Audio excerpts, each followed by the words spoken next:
For those of you who have not listened in, Karan and I have a podcast called the Marketing Automation Discussion. We talk about everything from data compliance, automation, how to acquire and utilize and act on data in a responsible, effective, compliant manner. So definitely recommend checking in on previous episodes where we dive into a lot of different stuff around data and automation. Today, we are going to discuss a question that was posed to us from the guys and girls over at Science. We are excited about this one because it's an important topic. The specific question is, what are lead generation trends in 2018? What Karan and I like to do is provide really actionable responses to these questions and in these episodes, so give you a really precise takeaways that you can go ahead and run with, not general fluff. So along those lines, let's get started. Are you ready for this one, Karan? Yeah, sure. Let's go.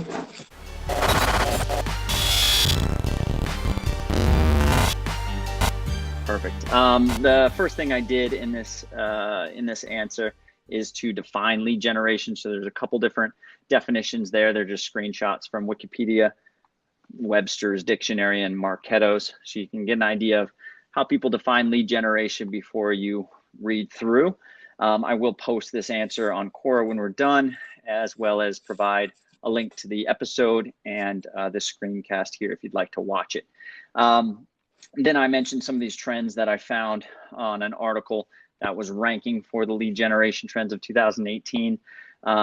Most people will predict or are predicting that B2B Lead Gen specifically is going to require more email automation, more email marketing.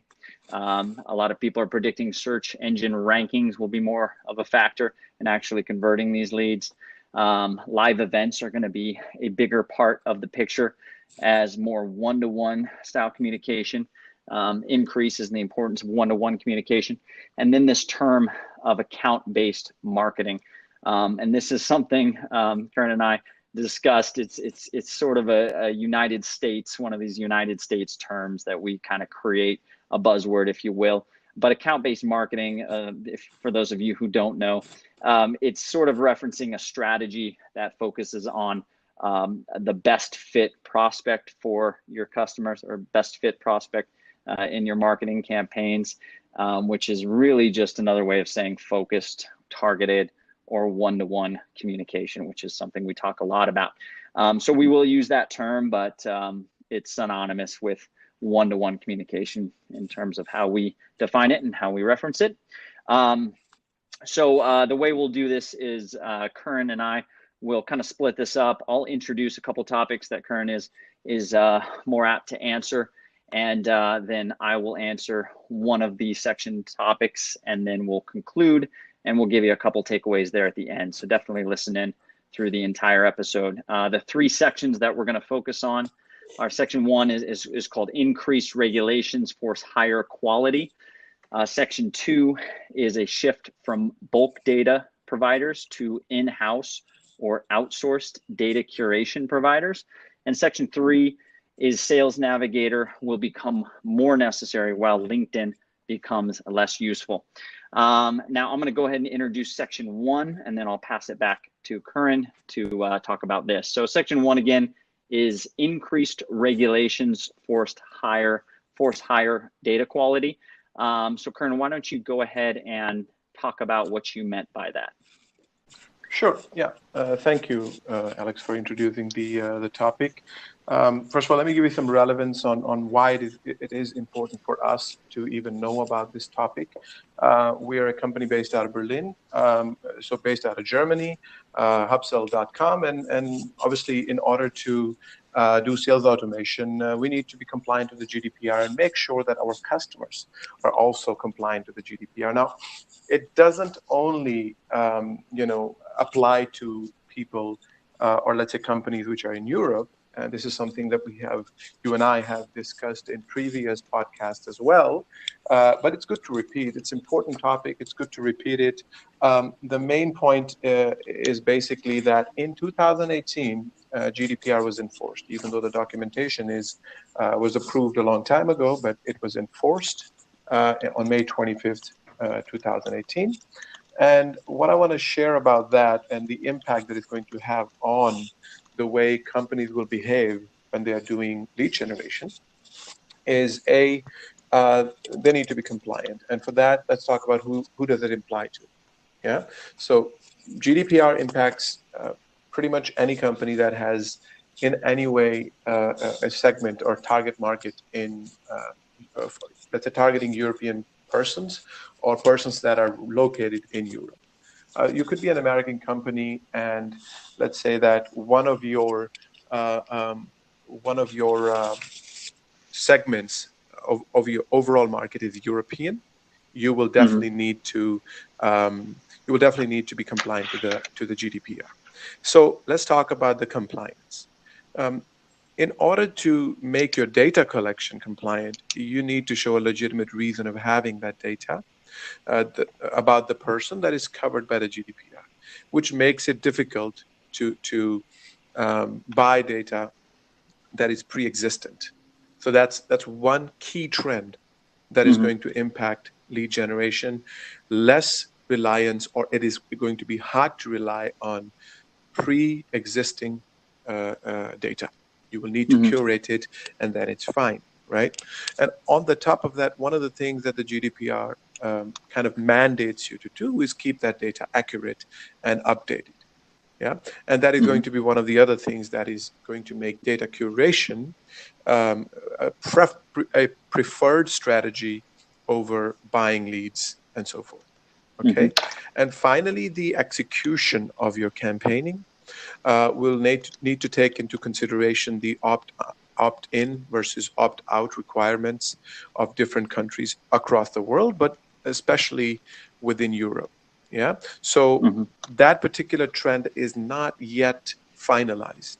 It will be finalized in 2019, mainly because a blanket level European regulation called the e-privacy regulation is going to be the deciding factor. So let me take a brief side conversation here. B2C is going to be opt-in. It's clear now. So when you are doing B2C lead generation, make sure that you are compliant with the opt-in requirements. The only question that is still open is whether B2B will be opt-in or opt-out. And that will be decided somewhere, let's say, late this year, early next year, and enforced around the same time. Currently, the European Parliament and European Council, they are at two different camps, so to speak. And once it's decided, it will be implemented Europe-wide. Yeah. So these are going to be the two key trends. One, acquisition, retention, processing, as well as let's say updating and maintaining of that data. That is GDPR. And then the execution of your campaigns is going to very much need to comply with the e-privacy. It's going to be the two key overarching legal, let's say, factors that are going to impact lead generation. Very cool. Yeah, I added a quick note there. B2C is opt-in only. B2B is yet to be decided on whether it will be opt-in only in EU, and we expect that decision to come in the next 6 months. Would you agree? Absolutely. Yeah. Beautiful. This is going to be a great episode. And again, we're focusing on B2B with this answer. So we'll talk specifically about B2B from here on out.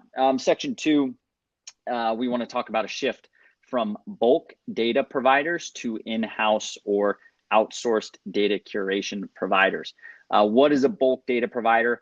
We list some examples in here like ZoomInfo, Clearbit, Data.com.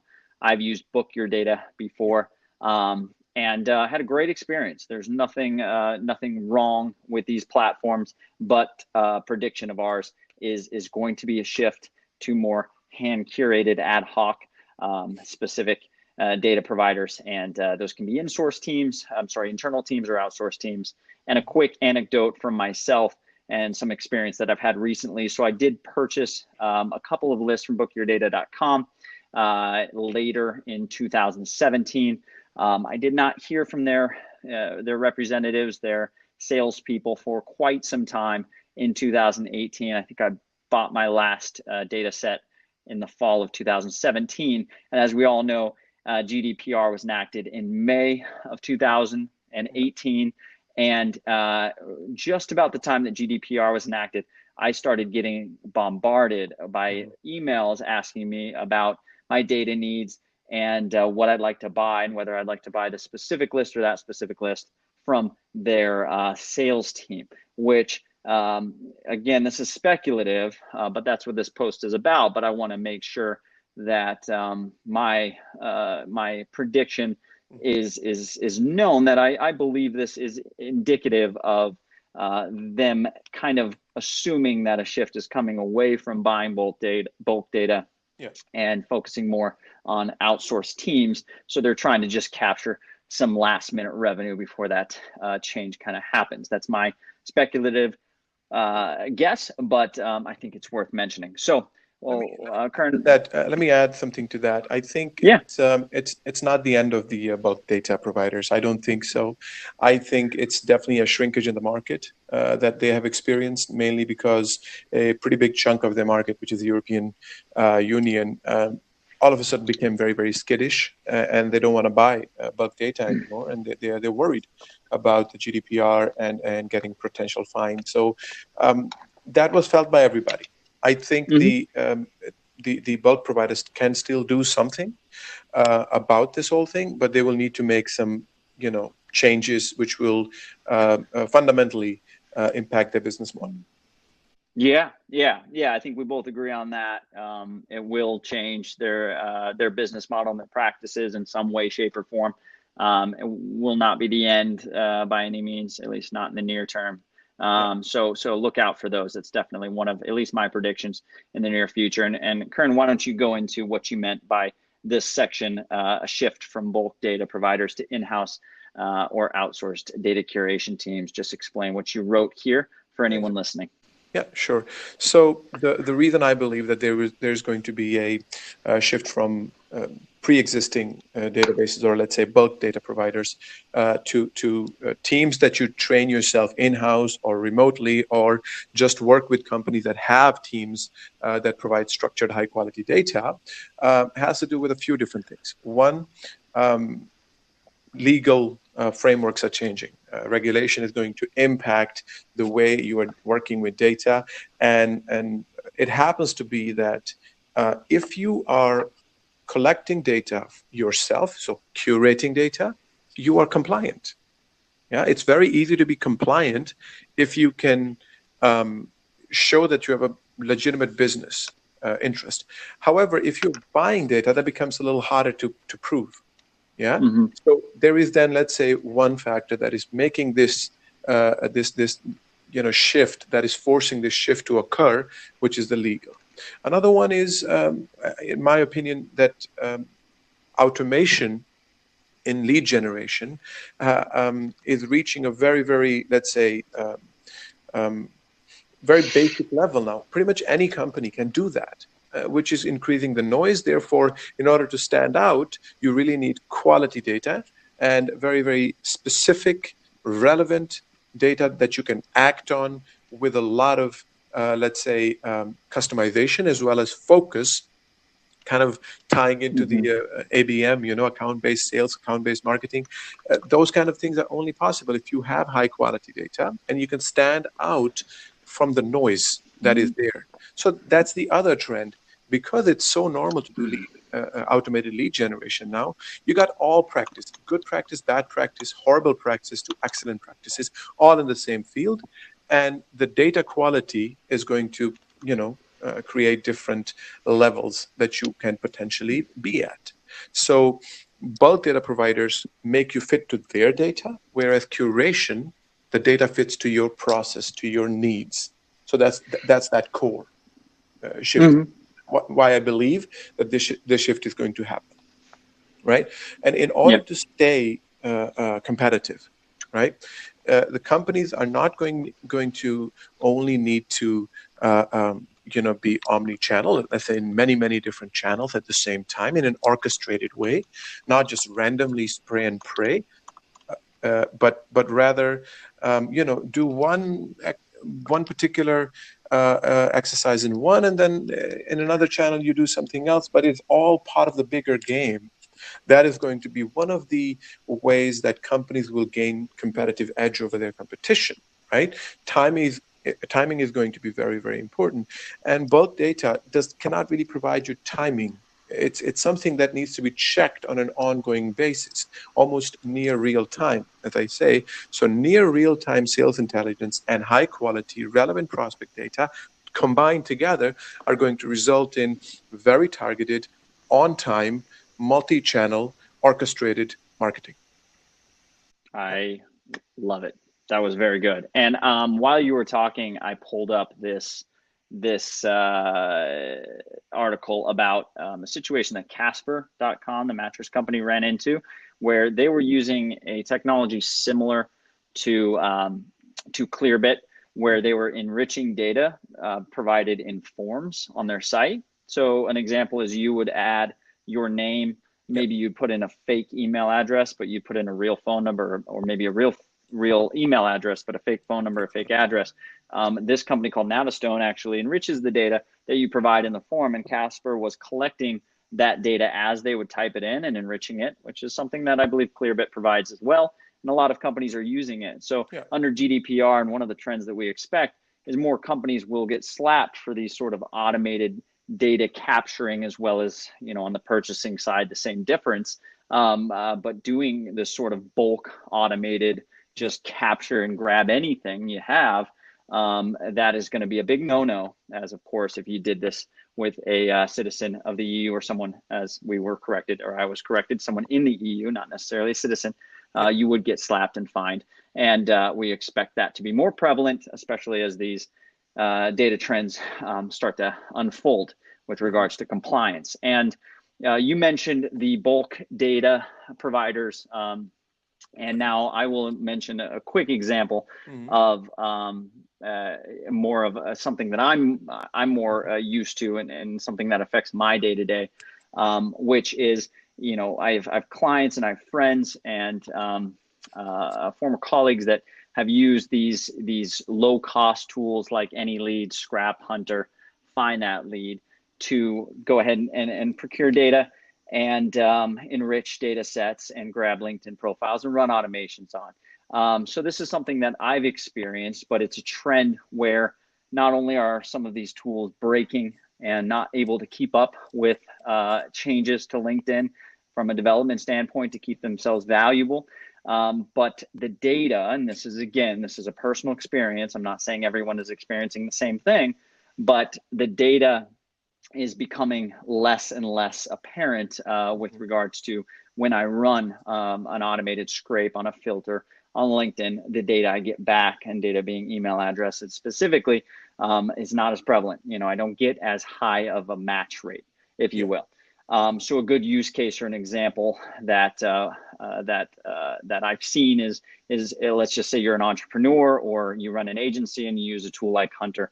You may have been using this tool for just micro campaigns, just grab a filtered data set on CEOs in this niche because you have a new product or service, or you're going to an event, right? So these types of use cases, I believe, will be affected by not only the change in the legal landscape, but also, and we'll touch on this a little bit more, but the change in how those tools operate on top of LinkedIn and Sales Navigator. A lot of these tools that I mentioned work on top of LinkedIn.com and not Sales Navigator. So we're going to see a little bit of a shift in LinkedIn's business model, pushing some of those tools out, trying to break them in order to push more people into Sales Navigator to boost their revenue.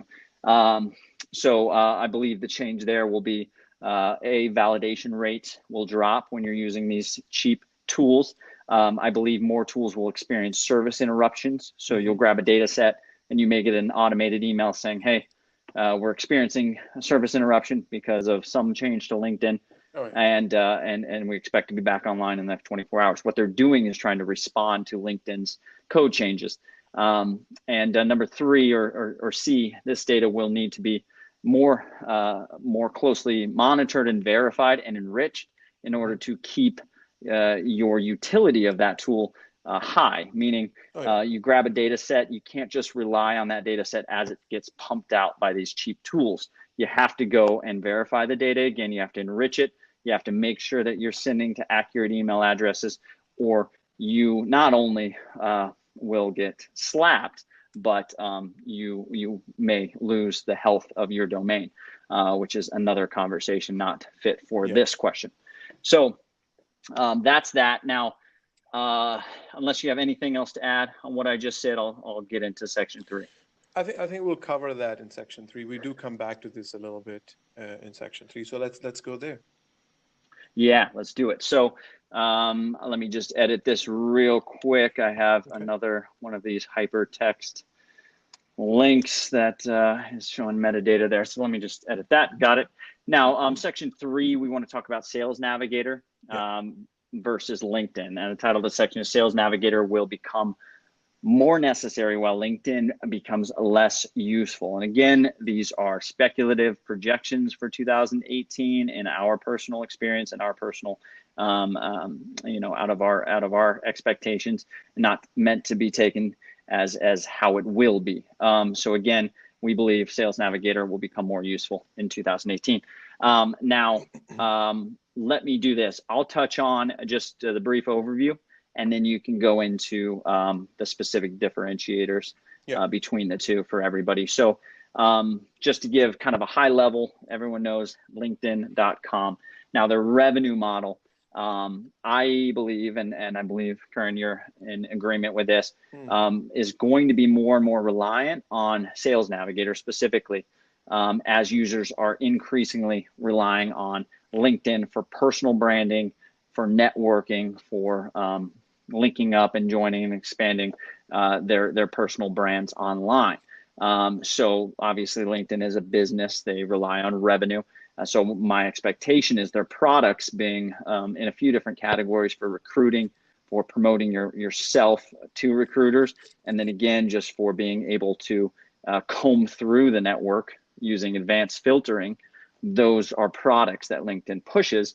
I believe they are going to monetize more and more, which comes twofold in A, sort of limiting the free utility of LinkedIn, and then B, making it more and more useful to be used from a paid standpoint at a premium level, or a Sales Navigator as a product for your team. So why don't you go ahead and talk about the differences between Sales Navigator and LinkedIn, and then obviously we have those screenshots that you can refer to as you talk about those sections. Yeah, sure. The regular LinkedIn research is becoming more and more limited. In the last, I think around 1 year. I think it started happening after Microsoft acquired LinkedIn, and obviously they wanted to monetize a purchase of a unicorn and start getting revenues. What you just said about Sales Navigator being their main moneymaker is absolutely right. It is very valuable, and I think it's totally justified to buy Sales Navigator. I have Sales Navigator. I'm pretty sure you have it too, and pretty much any salesperson that I know relies on it. You can't really compare the value that Sales Navigator provides to the regular LinkedIn anymore. It used to be comparable. However, LinkedIn has limited the normal search so much that it can only be used for personal use, not really for any kind of scalable professional use. First of all, the filters that you can deploy to find the niche that you want in people search, I think there are maybe 5 filters versus 12 or 15 filters in Sales Navigator. So there is just a much more granular, much more focused way that you can search for people in Sales Navigator compared to regular LinkedIn. And then there are limitations of usage. these limitations are not publicized anywhere. That LinkedIn is not providing a public answer to the number of profiles you can view or number of searches you can run. However, I think if you would try to look at, search results for regular LinkedIn, at one point you will see a message by LinkedIn saying you have reached the limit allowed to free members to view search results. And in LinkedIn Sales Navigator, that's not really the case. Whereas the regular LinkedIn's limitation is per month, by the way, LinkedIn Sales Navigator's limit is per day. It's higher than the monthly limit of regular LinkedIn, just so you know. So there's almost 20 to 30 times more volume that you can actually view when it comes to Sales Navigator versus regular LinkedIn. And there's a clear disparity there in the amount of value that you can get. Now, trying to connect also this with the point of using Chrome plugins to get data, you're going to invest in a process, you're going to invest in a tool. Even though these tools are cheap, let's say you have a team of 20 SDRs, you're going to get them all the same product to have a consistent method.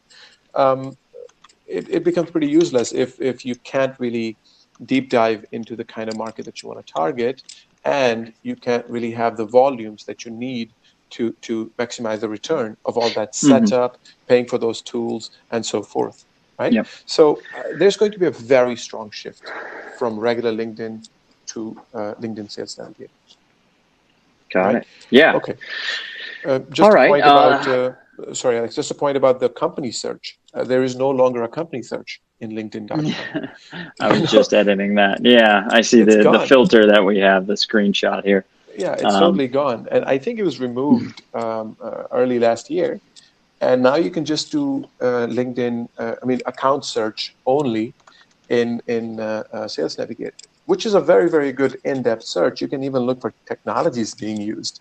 You can look for if they are hiring or not, headcount of a department, right? So you can have a lot of, granular way to find companies, really find the people that you want or companies that you want, and then target them according to the account-based marketing, of course.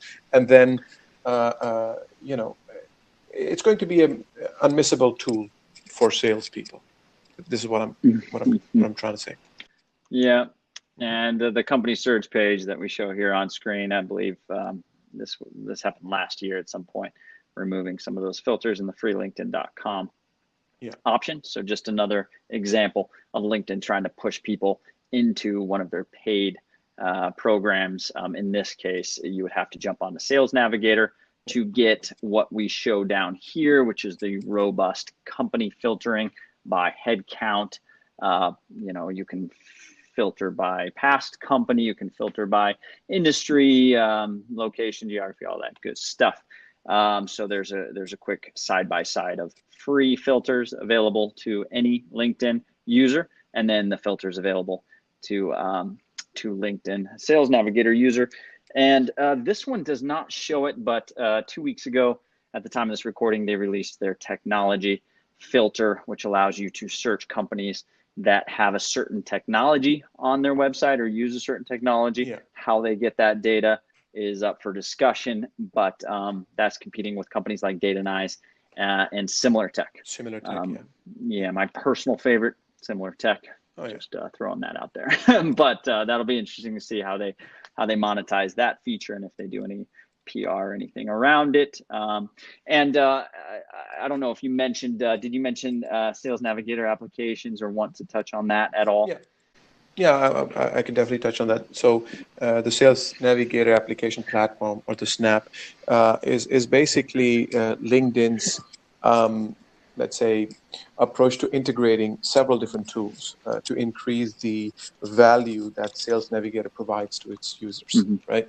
And already, companies like Salesforce, HubSpot,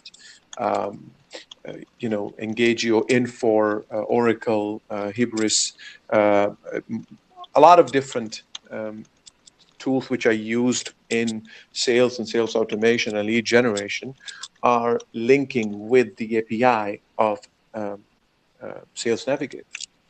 And their use case can then be deployed while using Sales Navigator, which of course increases the value of Sales Navigator and increases the value of the tool that you're connecting with LinkedIn Sales Navigator.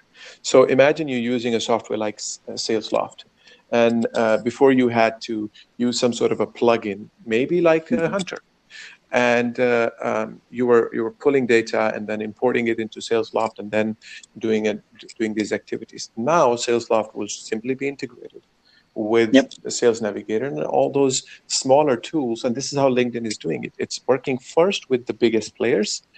And I think later on, it's going to create a more competitive marketplace where there are more examples of the same particular use case competing against each other.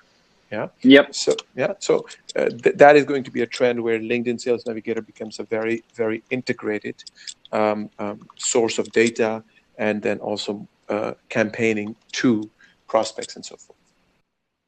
Yeah, and the interesting use case, not interesting, but the obvious use case is if you're using LinkedIn ads for your lead generation, and you want to make sure that those replying to your ads are actually going into your CRM and being pulled in and out of campaigns based on their status in your CRM, right? That's a very perfect use case of this. You go ahead and make sure that those two are integrated and connected, and that's LinkedIn allowing you to run more automated lead generation processes, more targeted lead generation processes based on contacts that you already have in your CRM and contacts coming from LinkedIn and being put into your CRM. So I just talked to a client about that a couple days ago. So that's a very, very important one that we'll have to make sure is explained in this answer. I'll add that. So final recap of changes to LinkedIn, which will affect lead generation. Again, my opinion. So users will be more cognizant of privacy settings. You see a lot more posts of people showing others via screen share how to adjust their privacy settings, which limit the amount of messaging or the annoyance of prospectors and lead generation people. So that's going to be more prevalent. So those settings are going to be adjusted more often, which make it difficult for you to run automations and get those connection requests and generate those leads. So that would be a trend. Another one would be LinkedIn further restricting the capabilities of featuring on the free version. And lastly, the number of connection requests per month per day that has been restricted over the last couple of years. And I believe there's further restrictions to be had with regards to how much you can do on the LinkedIn free version with regards to obviously growing your network and making sure that you can expand that on an automated basis. So they'll be more aware of you running an automation, and they'll try to limit that and hit you with those blocks. So you are forced to upgrade. Now, Karan, can you do this for me? Just recap that those last 3 points of changes to Sales Navigator specifically. Yeah, of course. One of the key changes, as I just mentioned, that you will see is the increased number of integrations via the Snap. That will increase the value of Sales Navigator. Another thing which is not yet listed, maybe you can type it now, is that LinkedIn will be making their entry barrier lower. They used to have a pricing which was, you have the regular LinkedIn Sales Navigator or the team version, and the team version was immediately a year contract for 10 users. They are mellowing down a little bit with that because they realize that it's a very high price point, and they are now going for monthly cancel anytime team version, which is almost 50 to 60% more costly, but it provides you then a lot of these extra features, such as being able to use the apps which are on the Snap, right?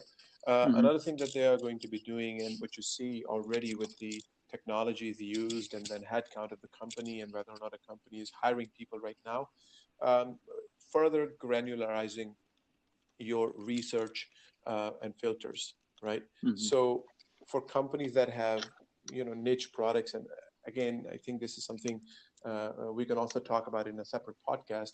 There are more solutions now for every problem than there were before. So markets are becoming segmented. And therefore, in order to reach a market, you need to really target your niche. And Sales Navigator is becoming one of the key sources to really find your niche, right?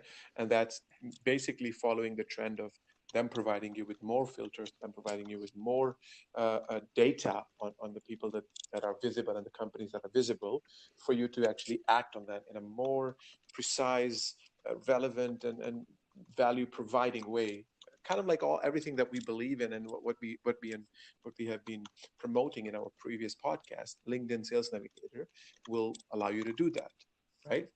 And then LinkedIn is also going to monetize the third plus degrees. So let's say you have a lot of people in your network and you have the first, second, and the third degree. These will be easily viewable by you, even if when you're using Sales Navigator. But I think LinkedIn is realizing that more and more people need to find people which are beyond the third degree.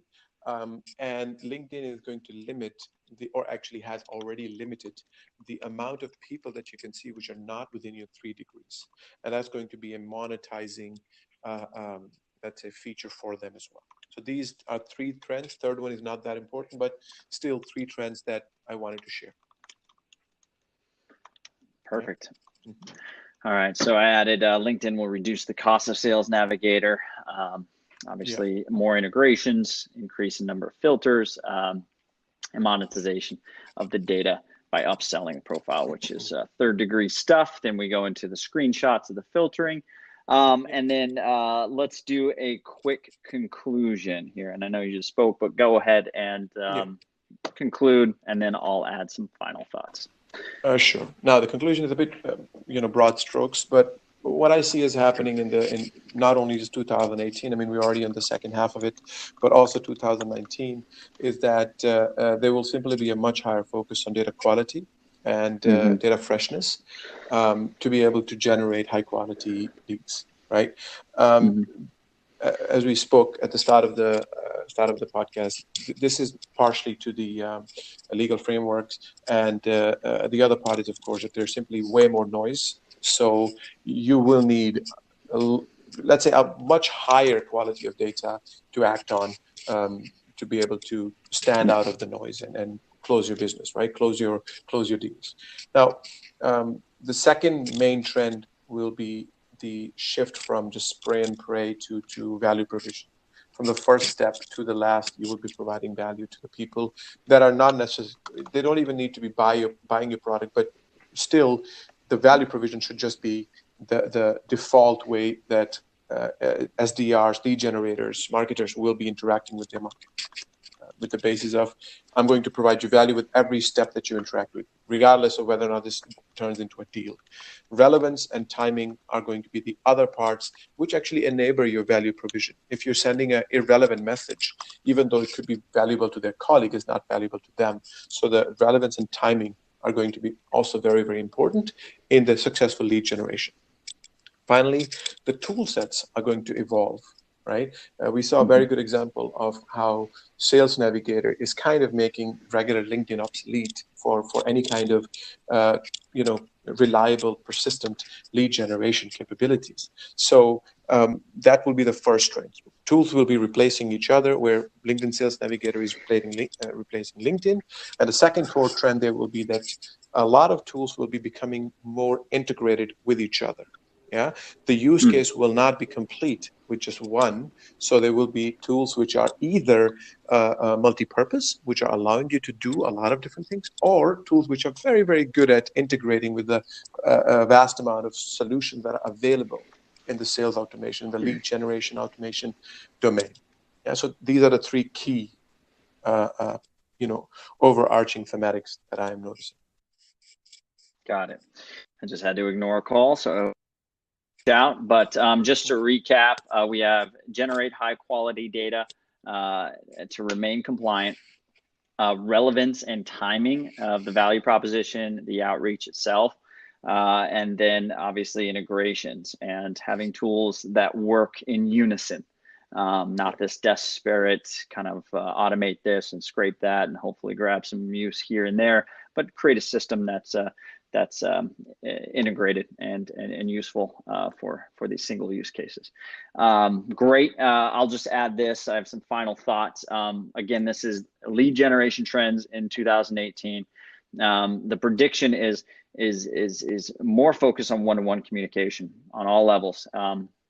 This will be not only a best practice, but this will start to become expected from prospects that you're reaching out to, because if you're not doing it, your competitors will be. So creating those really robust one-to-one communication campaigns, talking specifically to that person so they feel like you know a lot more about them than you may know, and using the tools necessary to do that will be one big trend. And then along those lines, conversion of these one-to-one conversations, in my opinion, will rely more and more on the validation or the ability of your prospect to validate you and your personal brand. So not just looking at your company's webpage, but going to your LinkedIn profile, going to your Quora profile and seeing what you know about the subject matter that you're trying to sell them on. Cold email marketing, lead generation, whatever, financial advice. This is going to be more prevalent in lead generation in 2018, building your personal brand so that customers can check in on that as well as your company's product. All right. Anything else?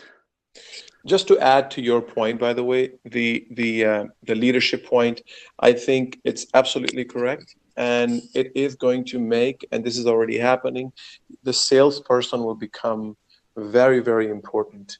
There is, sometimes conversation happening that salespeople are becoming irrelevant. It's absolutely not the case. They're only becoming more and more important. And now the role of the salesperson is going to turn into more of a thought leader, an educator, and helping to make the right choice based on the solution that you want. Yeah. So I totally agree with you.